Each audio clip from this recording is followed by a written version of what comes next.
Hello students, this is Subraj and welcome to our YouTube channel. Today I am going to start the past perfect tense. आज हम लोग past perfect tense को देखने वाले हैं और इससे रिलेटेड जितनी भी टॉपिक्स होती है वो सारे टॉपिक्स को इस वीडियो में देखने वाले हैं। तो दोस्तों वीडियो में लास्ट तक बने रहेंगे क्योंकि हम लोग इस वीडियो में स्ट्रक्चर के फॉर्मेशन को देखेंगे, उससे रिलेटेड क्वेश्चन को देखेंगे। तो वीडियो में लास्ट तक बने रहेंगे, एक भी मिनट आप लोगों को स्किप नहीं करना है क्योंकि आज हम लोग बहुत ही अच्छे तरीके से और बहुत ही बारीकी से हर एक चीज़ को, हर एक पॉइंट को देखने वाले हैं। तो दोस्तों वीडियो स्टार्ट करने से पहले आप लोग इस चैनल को सब्सक्राइब कर दीजिए और साथ ही साथ बेल आइकन को प्रेस कर दीजिए ताकि आने वाले वीडियो की सारी नोटिफिकेशन आपको टाइम टू टाइम मिल जाए। तो दोस्तों चलिए बिना टाइम वेस्ट किए करते वीडियो की स्टार्ट। चलिए देखते हैं पास्ट परफेक्ट टेंस। दोस्तों पास्ट परफेक्ट टेंस से ही हमारा मतलब है कि वैसी क्रिया जो पास्ट में भी हो और परफेक्टली कंप्लीट भी हो चुकी हो। वैसी क्रिया जो पास्ट में हुई हो और परफेक्टली क्या हो गई हो, कंप्लीट भी हो चुकी हो। देखिए पास्ट मतलब बीता हुआ समय, जो बीते हुए समय में क्या हुई हो, 100% कंप्लीट हो चुकी होगी, उसी तो हम लोग पास्ट परफेक्ट बोलते हैं ना। तो पास्ट परफेक्ट टेंस का मतलब यही है कि वैसी क्रिया जो पास्ट में, भूतकाल में कंप्लीट हो चुकी होगी उसे हम लोग पास्ट परफेक्ट टेंस बोलते हैं। तो चलिए इसके डेफिनेशंस को देखते हैं। The past perfect tense shows the action completed in the past. वैसी क्रिया जो पास्ट में क्या हो चुकी हो, कंप्लीट हो चुकी हो, उसे ही हम लोग क्या बोलेंगे, पास्ट परफेक्ट टेंस बोलेंगे। वैसी क्रिया जो पास्ट में कंप्लीट हो चुकी थी उसे ही पास्ट परफेक्ट टेंस बोलते हैं। तो ये रहा आपका डेफिनेशन, उससे रिलेटेड हिंदी। और यदि आपको सेंटेंस को बनाना हो तो सेंटेंस को बनाने के लिए आप क्या पहचानेंगे जो कि हम लोग को बनाना, उसके स्ट्रक्चर के बेस पे उसका ट्रांसलेट करना है। तो दोस्तों इसकी आइडेंटिटी होगी, आपको किसी भी सेंटेंस के लास्ट में चुका था, चुकी थी, चुके थे या फिर या था, ई थी, ए थे, ये सारे चीज को देखना है और हम बताएंगे ये सारे चीज से तो हमारा परफेक्ट बनेगा, ये सारे चीज से हमारा परफेक्ट तो बनेगा ही, बट इसके अलावा कुछ और भी वाक्य होते हैं, कुछ और भी सेंटेंसेस होते हैं जो कि मैं आपको बताने वाला हूं। जैसे मैंने बोला वह क्रिकेट खेल चुका था, वह क्रिकेट खेल चुका था, उन्होंने पास्ट में ही काम क्या कर दिया, कंप्लीट कर दिया। वह गाना गा चुकी, सीता गाना गा चुकी थी, हम लोग क्लास कर चुके थे, हम लोग अंग्रेजी पढ़ चुके थे। तो ये सारी सेंटेंसेस क्या शो करती है, ये सारी सेंटेंसेस हमारा क्या शो करता है, वो हमारा शो करता है पास्ट परफेक्ट टेंस को। चलिए यहां तक की बातें तो क्लियर है। अब मैं कुछ और सेंटेंसेस बोलता हूं जो कि हम लोगों को पास्ट परफेक्ट टेंस में भी वो सारी सेंटेंसेस हमको देखने को मिलेगी। जैसे देखिए मैंने बोला मेरे पहुंचने से पहले गाड़ी खुल चुकी थी, मेरे पहुंचने से पहले गाड़ी खुल चुकी थी। तो यहां पर भी देखिए आपको क्या मिल रहा है, मेरे पहुंचने से पहले गाड़ी खुल चुकी थी। तो ये भी आपका सेंटेंस है, बट यहां पे दो क्रिया हो रही है, एक मेरे पहुंचने से पहले, दूसरा गाड़ी खुल चुकी थी। एक मेरा पहुंचना, दूसरा गाड़ी का खुलना, दो क्रिया हो रहा है। तो ये सारे सेंटेंसेस को भी हम लोग करने वाले हैं। तो वीडियो में लास्ट तक बने रहेंगे और हर एक पॉइंट को बारीकी से समझेंगे। तो फिलहाल हम लोग बहुत ही सिंपल टॉपिक्स को देख रहे हैं, हम लोग लास्ट तक पहुंचते पहुंचते बड़े बड़े सेंटेंसेस का भी करेंगे। तो चलिए देखते हैं हमारा क्या है। तो चलिए देखते हैं इसकी पहचान हमारा क्या है। जिस हिंदी क्रिया के अंत में चुकी थी, चुके थे, रहेंगे, तो हमारा क्या समझेंगे उसको, वो हमारा था पास्ट परफेक्ट टेंस। अब जरा एग्जांपल देखते हैं। You had completed his work, you had completed his work मतलब तुम उसका काम पूरा कर चुके थे, तुम उसका काम पूरा कर चुके थे। You had suffered from corona virus, you had suffered from corona virus मतलब वे लोग कोरोना वायरस से पीड़ित हो चुके थे, वे लोग कोरोना वायरस से पीड़ित हो चुके थे। तो दोस्तों क्या था, क्या ये दोनों सेंटेंसेस क्या थी, पास्ट की बातें थे। हालांकि कोई भी अभी कोरोना से पीड़ित ना रहे, ये हमारी प्रे है भगवान से, क्योंकि ये बहुत ही पेंडेमिक सिचुएशन हो चुका है, बहुत ही महामारी का इन्होंने रूप ले लिया है कोरोना वायरस। और यही कोरोना वायरस के कारण ही हम लोग आपसे क्या है इतना दूर हैं। मैं भी भगवान से, गॉड से प्रे करें कि आने वाले सिचुएशन में ये सारी चीज़ें कंप्लीट हो जाए, हम लोग फिर से जिस तरीके से पढ़ाई कर रहे थे उस तरीके से स्टार्ट कर लें। तो चलिए हम लोग देखते हैं और गॉड से प्रे भी करेंगे कि कोरोना वायरस जल्दी से जल्दी हमारे जो भी इतना महामारी का रूप लाया उसको कंप्लीट कर दे। भगवान से ये हमारा प्रार्थना है और आप लोग भी कर ही रहोगे ऑब्वियसली। तो चलिए हम लोग देखते हैं ये क्या था। You had suffered from corona virus, तो हम वे लोग कोरोना वायरस से पीड़ित हो चुके थे। तो ये सारी सेंटेंसेस क्या थी, पास्ट की बातों को बता रही है, पास्ट की घटना को बता रही है। यहाँ तक की बातें क्लियर है। तो दोस्तों मैंने आपको बताया था कि अभी तक में हम लोग क्या क्या चीज़ का यूज़ कर चुके हैं पास्ट टेंस में। पास्ट टेंस में मैंने क्या चीज़ का यूज़ कर दिया, पहला मैंने आपको डिड का यूजेस पढ़ा दिया है, पहले वाले वीडियो में वाज एंड वर का यूजेस पढ़ा दिया। तो आज हम लोग क्या चीज का यूज करेंगे, आज हम लोग हैड का यूज करेंगे। और पास्ट टेंस में हैड का यूज हम लोग किसी भी सब्जेक्ट के साथ कर सकते हैं, कोई भी सब्जेक्ट, या तो सिंगुलर हो या तो प्लूरल हो, हम लोग हैड का यूज के लिए बिल्कुल फ्री है और हम लोग कर सकते हैं। तो आप लोग को यहाँ में कोई कंफ्यूजन नहीं होना चाहिए कि हैड का यूज किसके साथ करेंगे या फिर किसके साथ नहीं करेंगे। हमारा जितना भी सब्जेक्ट्स होता है वो सारे सब्जेक्ट के साथ हम लोग हैड का यूज करेंगे। ओके नाउ अब हम लोग देखते हैं इसके स्ट्रक्चर्स को और इसका स्ट्रक्चर के बेस पे कुछ क्वेश्चन को करेंगे। हालांकि इसके बाद हम लोग और भी बड़े बड़े सेंटेंसेस को करेंगे। तो देखते हैं, पहले हम लोग शॉर्ट सेंटेंसेस को देख लेते हैं और इससे रिलेटेड कुछ स्ट्रक्चर के फॉर्मेशन को कर लेते हैं। तो अभी हम लोग स्ट्रक्चर के फॉर्मेशन को करने जा रहे हैं। तो देखते हैं हमारा स्ट्रक्चर फॉर्मेशन क्या होता है। तो दोस्तों चलिए हम लोग करते हैं क्या, structure formation affirmative, negative, interrogative and WH question words का हम लोग पास्ट परफेक्ट टेंस का स्ट्रक्चर को करते हैं। तो दोस्तों स्ट्रक्चर हमारा क्या होगा, आप लोग को पता है कि किसी भी सेंटेंस को बनाने के लिए हमें आपको 3 एलिमेंट्स की जरूरत होती है। वो कौन कौन सा है, सब्जेक्ट का देन वर्ब का एंड ऑब्जेक्ट का। सब्जेक्ट का, वर्ब का एंड ऑब्जेक्ट का, इस तीनों को मिला करके हम लोग क्या बनाते हैं, इस तीनों को मिला करके हम लोग सेंटेंस को बनाते हैं। हम लोग अभी भी स्ट्रक्चर को बनाने के लिए इसी 3 एलिमेंट्स की जरूरत होगी। वो क्या है, वो क्या है, हमारा सब्जेक्ट है, वर्ब है एंड ऑब्जेक्ट। इस तीनों एलिमेंट्स को मिला करके हम लोग क्या बनाएंगे, स्ट्रक्चर को बनाएंगे। चलिए हम लोग देखते हैं पास्ट परफेक्ट टेंस का अफर्मेटिव स्ट्रक्चर क्या होगा। अफर्मेटिव स्ट्रक्चर होगा सब्जेक्ट के बाद हम लोग हैड का यूज करेंगे। और मैंने आपको जो बताया था, हैड या फिर हैव या फिर हैज, ये तीनों के साथ ऑलवेज मेन वर्ब के किस फॉर्म का यूज करते हैं, थर्ड फॉर्म का यूज करते हैं। तो हम लोग अभी भी सब्जेक्ट के बाद क्या, हैड, देन वर्ब का थर्ड फॉर्म, देन ऑब्जेक्ट, क्या, ऑब्जेक्ट। तो ये रहा हमारा क्या, अफर्मेटिव स्ट्रक्चर। अब अगर नेगेटिव बनाना हो तो नेगेटिव बनाने के लिए क्या करेंगे, सब्जेक्ट के साथ हैड का यूज करेंगे, देन नॉट का यूज करेंगे, देन उसके बाद वर्ब के थर्ड फॉर्म, उसके बाद ऑब्जेक्ट, तो इसका यूज करेंगे। तो देखिए हमारा बेसिकली जब नेगेटिव सेंटेंस हो तो उसके लिए हम लोग को नॉट लगाना पड़ता है, तो मैंने नॉट का यूज किया। नेक्स्ट है इंटेरोगेटिव सेंटेंस। इंटेरोगेटिव सेंटेंस क्या होगा, हम लोग ऑलवेज हेल्पिंग वर्ब को क्या करते हैं, हेल्पिंग वर्ब को हम लोग सब्जेक्ट के प्लेस में रखते हैं। Had plus subject plus verb का थर्ड फॉर्म, देन ऑब्जेक्ट, और इसके बाद क्वेश्चन मार्क देना नहीं भूलेंगे। अब यदि हमारा क्या था, मैंने पहले ही बताया था कि इंटरोगेटिव स्ट्रक्चर के लिए हमारा 2 स्ट्रक्चर होगा। या तो इसमें हम लोग नेगेटिव भी ऐड कर सकते हैं, नेगेटिव भी हम लोग क्या कर सकते हैं, बना सकते हैं, नेगेटिव भी हम लोग इसमें बना सकते हैं। नॉट प्लस वर्ब का थर्ड फॉर्म, देन ऑब्जेक्ट। तो ये रहा हमारा क्या, इंट्रोगेटिव नेगेटिव, ये हमारा रहा इंट्रोगेटिव नेगेटिव स्ट्रक्चर। तो हमारा इंट्रोगेटिव में 2 स्ट्रक्चर रहता है, हमारा इंट्रोगेटिव में 2 स्ट्रक्चर रहेगा। वो कौन कौन सा, एक अफर्मेटिव एंड इंट्रोगेटिव नेगेटिव। तो ये हमारा इंट्रोगेटिव का अफर्मेटिव स्ट्रक्चर हुआ और ये नेगेटिव स्ट्रक्चर हुआ। अब WH क्वेश्चन वर्ड की बातें करें। WH वर्ड के लिए स्ट्रक्चर होगा WH question plus had helping verb, then subject verb का थर्ड फॉर्म, देन ऑब्जेक्ट। तो ये रहा हमारा क्या, WH क्वेश्चन वर्ड से रिलेटेड। तो दोस्तों ये सारे स्ट्रक्चर को आप लोग नोट डाउन कर लीजिए। These all structure are very important for translation. ये हमारा बहुत ही इंपॉर्टेंट है, किसके लिए, ट्रांसलेशन के लिए ये हमारा बहुत ही इंपॉर्टेंट है। तो आप इस 5 स्ट्रक्चर को आप लोग क्या कर ले, अपने कॉपी में नोट डाउन कर लीजिए। ये आपका अफर्मेटिव है और ये इंट्रोगेटिव का ही इंट्रोगेटिव का नेगेटिव है। तो ये सारा सेंटेंसेस आपका क्या शो करेगा, ये सारा सेंटेंसेस आपका पास्ट परफेक्ट टेंस को बताता है। ये सारा सेंटेंसेस आपका पास्ट। तो इसी स्ट्रक्चर से रिलेटेड हम लोग कुछ क्वेश्चन को करेंगे। हालांकि अभी आप लोग इस स्ट्रक्चर को लिख लीजिए, देन हम लोग अभी कुछ और करने वाले हैं, कुछ नया चीज सीखने वाले हैं। तो इस चीज को कर लीजिए, नोट डाउन कर लीजिए, स्क्रीनशॉट ले लीजिए। अब हम लोग नेक्स्ट टॉपिक को देखते हैं, क्या, इससे रिलेटेड कुछ क्वेश्चन को देखेंगे और इसके बाद हम लोग और भी कुछ बातों को करेंगे।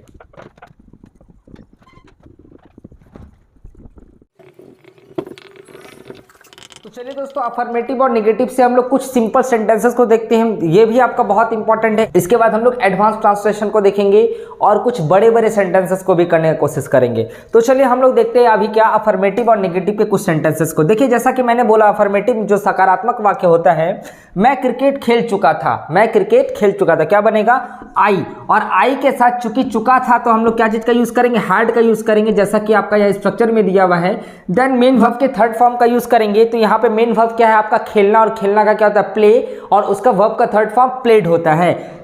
आई हैड प्लेड क्या प्लेड भाई, cricket, I had played cricket. Next है तुम बाजार जा चुकी थी, क्या होगा इसका, you had gone to market, you had gone to market। Next है वे लोग अंग्रेजी सीख चुके थे, तो वे लोग का इंग्लिश क्या होता है, दे। जैसा कि मैंने आपको बताया था कि किसी भी सभी सब्जेक्ट के साथ आपका हैड का यूज होगा, तो हैड का यूज हम लोग करेंगे they had learned, LEARNT learned English, they had learned English. Next है रोहित भाषण दे चुका था, रोहित भाषण दे चुका था। भाषण देना का क्या होता है, गिव स्पीच, गिव स्पीच। देखिए क्या होगा, Rohit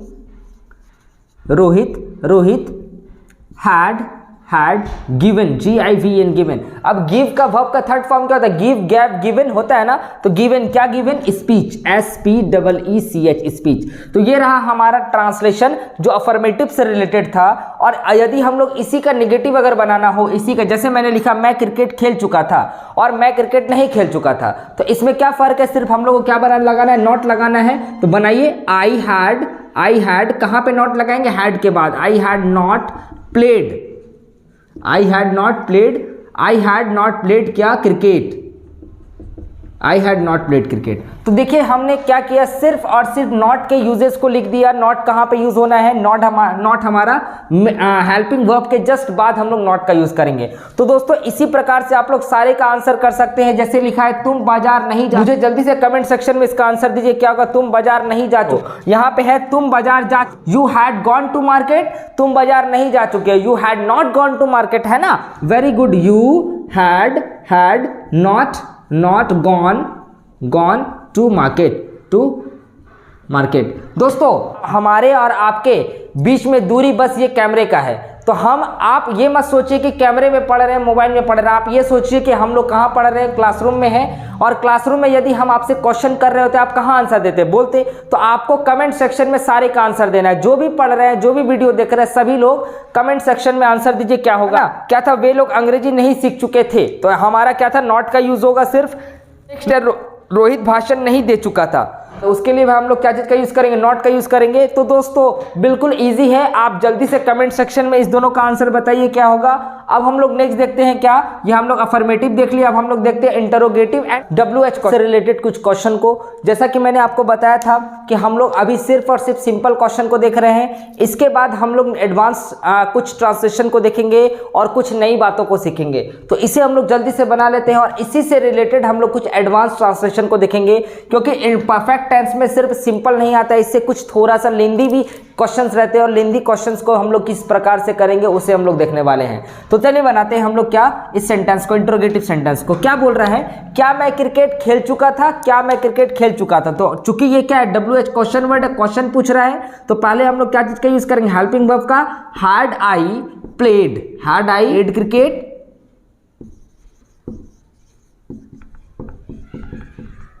very good, had I played cricket.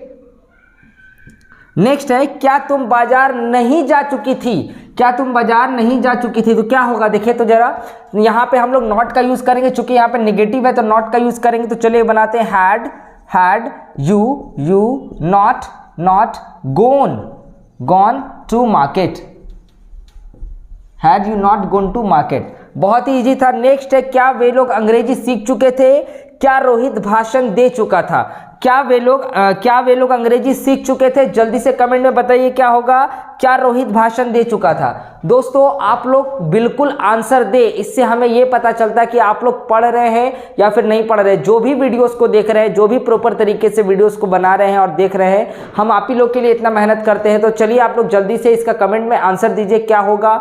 Next है हमारा WH क्वेश्चन, वर्ड से रिलेटेड क्वेश्चन। तो ये रहा हमारा कुछ क्वेश्चन है, क्या है, मैं क्रिकेट कहाँ खेल चुका था, मैं क्रिकेट कहाँ खेल चुका था। तो कहाँ का इंग्लिश क्या होता है, वेयर।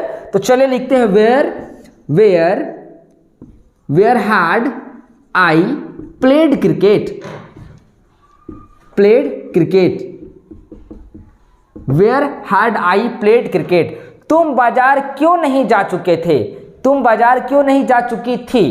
क्या होगा जरा, क्यों का इंग्लिश क्या होता है, why had you not gone to market, केईटी मार्केट। तो दोस्तों ये हमारा क्या था, कुछ सेंटेंसेस था दोस्तों। मैंने इधर 2 क्वेश्चन दिया। नेक्स्ट क्वेश्चन यहाँ है, वे लोग अंग्रेजी कैसे सीख चुके थे? वे लोग अंग्रेजी कैसे सीख चुके थे? वे लोग भाषण क्यों नहीं दे चुके थे, सॉरी वे लोग भाषण क्यों दे चुके थे?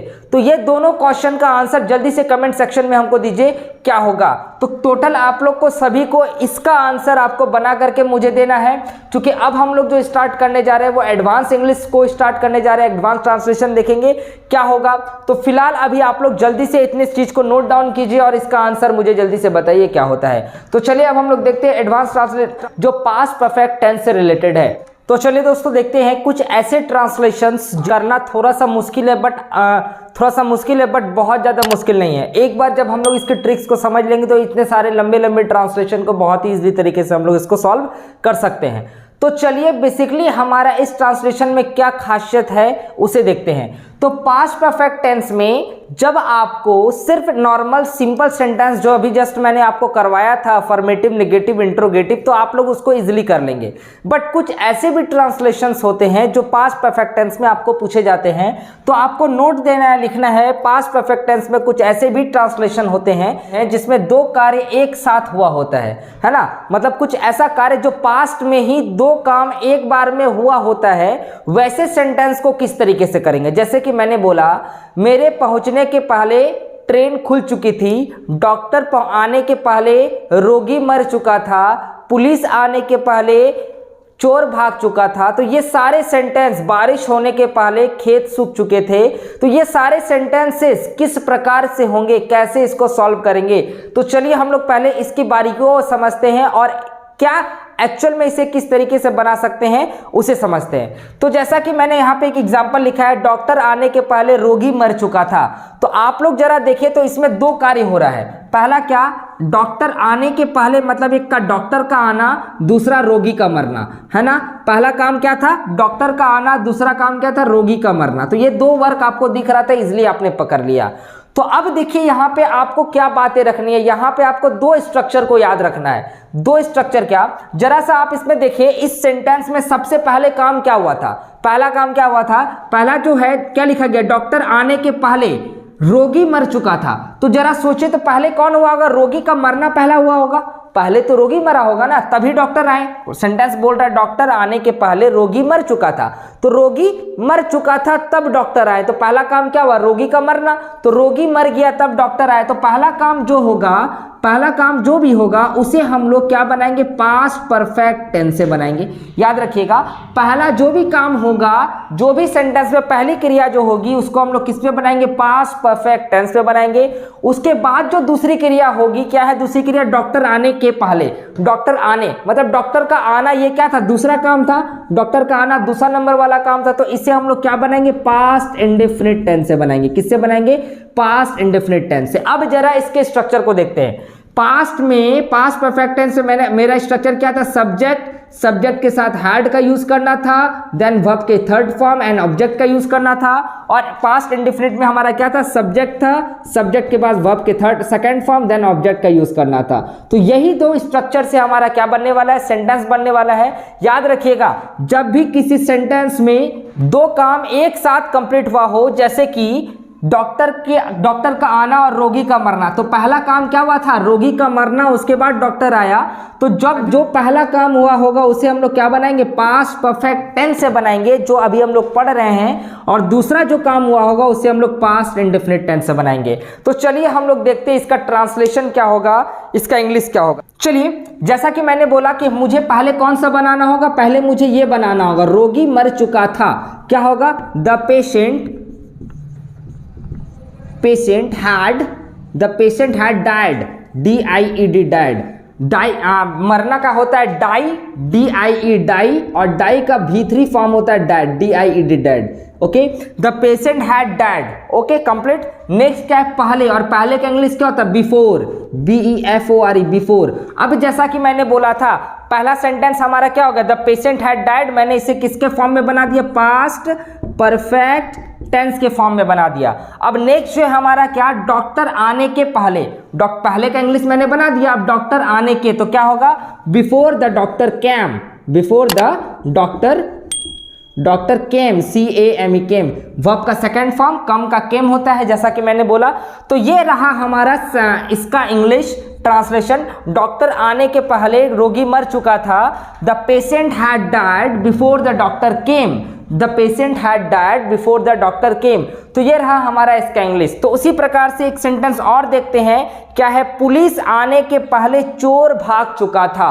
पुलिस आने के पहले चोर भाग चुका था। पहले काम कौन सा हो रहा है, चोर का भागना, चोर का भागना पहला काम हो रहा है। उसके बाद क्या हो रहा है, पुलिस का आना हो रहा है। तो सेम उसी प्रकार से हम लोग इधर के सेंटेंस को पास्ट परफेक्ट टेंस से बनाएंगे और इधर वाले सेंटेंस को पास्ट इंडेफिनिट से बनाएंगे। बहुत अच्छा। तो हम लोग पहले किसको बनाएंगे, चोर का भाग चुका था। तो क्या होगा है, पुलिस आने के पहले चोर भाग चुका था। तो इसे हम लोग क्या बनाएंगे, पहला बनाएंगे। तो पहले हम लोग लिखेंगे the thief had fled, FLED, fled away, भाग जाना का English fled away, before BEFORE, before क्या है, पुलिस आने के पहले, द पुलिस कैम। बहुत अच्छा, मैंने बना लिया। क्या था, the thief had fled away before the police came। तो हम ये इसका ट्रांसलेशन होगा। तो चलिए कुछ ट्रांसलेशन को हम लोग और करते हैं, बिल्कुल ध्यान से बने रहेंगे। तो चलिए दोस्तों दूसरे सेंटेंस को देखते हैं कि हमारा क्या है। दोस्तों ऑलवेज याद रखना है आपको, जो काम सेंटेंस में पहला हुआ होगा उसे हम लोग को पास्ट परफेक्ट टेंस में बनाना है। जो काम दूसरा हुआ होगा, सेकंड बार जो काम हुआ होगा उसे हम लोग को पास्ट इंडेफिनिट टेंस में बनाना है। तो याद रखिएगा, सबसे पहले ये सारे सेंटेंस में आपको वर्क ढूंढना है कि कौन सा काम पहले हुआ था। तो जरा देखिए, गाड़ी खुलने के बाद मैं स्टेशन पहुंचा, गाड़ी खुलने के बाद मैं स्टेशन पहुंचा। तो इसमें दो काम है, गाड़ी का खुलना और मेरा स्टेशन पहुंचना। गाड़ी खुलने के बाद मैं स्टेशन पहुंचा। अब जरा इसमें फाइंड आउट कीजिए कि पहले कौन सा काम हुआ था। गाड़ी खुलने के बाद मैं स्टेशन पहुंचा। तो गाड़ी क्या हुआ, पहले खुला तो मैं स्टेशन पहुंचा। गाड़ी खुलने के बाद, गाड़ी खुल गया तब मैं पहुंचा। तो जरा देखिए, तो गाड़ी खुलने के बाद, तो सबसे पहले गाड़ी खुलना, तो जो काम पहले भी है उसे हम लोग क्या बनाएंगे, पास्ट परफेक्ट टेंस से बनाएंगे। मैं स्टेशन पहुंचा, तो इसे हम लोग किस में बनाएंगे, इसे हम लोग बनाएंगे पास्ट इंडेफिनिट टेंस में बनाएंगे। यहां तक की बातों में कोई दिक्कत नहीं है। तो मेरे गाड़ी खुलने के बाद मैं स्टेशन पहुंचा। चलिए इसको ट्रांसलेट करते हैं। तो याद रखिएगा, जब भी किसी सेंटेंस में दो ट्रांसलेशन दिया हो तो पीछे वाले को पहले बनाएंगे, इसको बाद में बनाएंगे। तो इसको किस में बनाना है, पास्ट इंडेफिनिट में। तो कैसे बनेगा, आई रीच्ड, आई, चूंकि इसको हम लोग को पास्ट इंडेफिनिट में बनाना है, तो आई रीच्ड द स्टेशन के बाद। और बाद का इंग्लिश क्या होता है, आफ्टर गाड़ी खुलने, after the train had started. एक नजर इसके इंग्लिश में देखते हैं क्या है हमारा इंग्लिश। पास्ट इंडेफिनिट के लिए क्या होता है, स्ट्रक्चर सब्जेक्ट प्लस वर्ब का सेकंड फॉर्म देन ऑब्जेक्ट। देखिए पास्ट इंडेफिनिट। नेक्स्ट है क्या, पास्ट परफेक्ट के लिए क्या था, सब्जेक्ट के साथ हैड का यूज करेंगे और हैड के साथ वर्ब के थर्ड फॉर्म का यूज करेंगे। सब्जेक्ट के साथ मैंने हैड का यूज किया और वर्ब के थर्ड फॉर्म का यूज किया। तो जो काम हमारा क्या था, पहले हुआ रहता है, उसे हम लोग किससे बनाएंगे, पास्ट परफेक्ट टेंस में। और जो काम बाद में हुआ रहता है उसे हम लोग पास्ट इंडेफिनिट में। और सेंटेंस बोलता है कि लास्ट वाले काम को पहले और पहले वाले काम को बाद में बनाना है। तो इस प्रकार से हमको ट्रांसलेशन बनाना है। इसे मैंने इधर बनाया और इसे मैंने इधर बनाया। ओके, चलिए नीचे देखते हैं। घंटी बजने के पहले मैं स्कूल पहुंच चुका था। घंटी बजने के पहले मैं स्कूल पहुंच चुका था। अब जरा देखिए, इससे पहले काम कौन सा हुआ था, घंटी बजना, ये सेकंड वर्क है, और मैं स्कूल पहुंच चुका था, ये फर्स्ट वर्क है। मैं स्कूल पहुंचा तब घंटी बजी। तो अब जरा ये बता दीजिए किसमें हमारा पास्ट परफेक्ट टेंस का यूज होगा और किसमें हमारा पास्ट इंडेफिनिट टेंस का यूज होगा। ऑब्वियसली आप लोग सर्च कर चुके होंगे, क्योंकि ये हमारा फर्स्ट वर्क था तो इसमें हम लोग पास्ट परफेक्ट टेंस का यूज करेंगे, और घंटी बज चुकी थी तो इसको हम लोग पास्ट इंडेफिनिट टेंस में बनाएंगे। Very good. तो चलिए हम लोग बनाते हैं। तो मैंने क्या बताया था रूल, इसको आगे इसको पीछे। तो इसको हम लोग किसमें बनाना है, पास्ट परफेक्ट टेंस में बनाइए। I had reached the school के पहले, that means before before the bell rung, the bell, BELL, bell RUNG, rung, that means घंटी बजना, घंटी का इंग्लिश होता है बेल, और बजना डेट मीन्स रिंग। तो ये हमारा रहा इसका ट्रांसलेशन। घंटी बजने के पहले मैं स्कूल पहुंच चुका था, I had reach the school before the bell. तो दोस्तों इसी प्रकार के सेंटेंसेस आपको देखने को मिल जाएंगे, हम लोग देख चुके हैं कैसे बनता है। तो ये फॉर्मेशन थोड़ा सा टिपिकल है बट बहुत ही ज़्यादा हार्ड नहीं है, आप लोग इसको समझ सकते हैं। तो चलिए हम लोग नेक्स्ट वीडियो में इसी टॉपिक को और भी ब्रॉडली तरीके से देखेंगे, और नेक्स्ट टॉपिक जो होगा हमारा पास्ट परफेक्ट कंटिन्यूअस टेंस होगा।